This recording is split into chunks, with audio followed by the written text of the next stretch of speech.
100 pesos or mystery gift? Final. Both.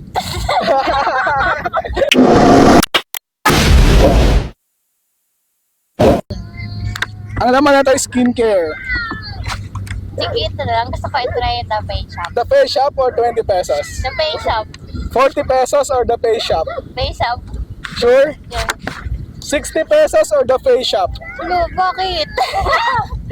The Face Shop. Para matry ko yung skin. Skincare, sure ka? Sige ito, 80 pesos or mystery gift? Siyempre doon sa tayo. Mystery gift pa din? 100 pesos or mystery gift? Final. Both. Mautak si ma'am. Final na ma'am. Both? No. Asa lang ba? Yung ito po. Yung Mystery skincare. gift. Final answer, mystery gift. Sige po. Open mo na ma'am. Wait lang. Kain ko kayo. Ay, sige po. Ang laman ng mystery gift ay Ay, safeguard!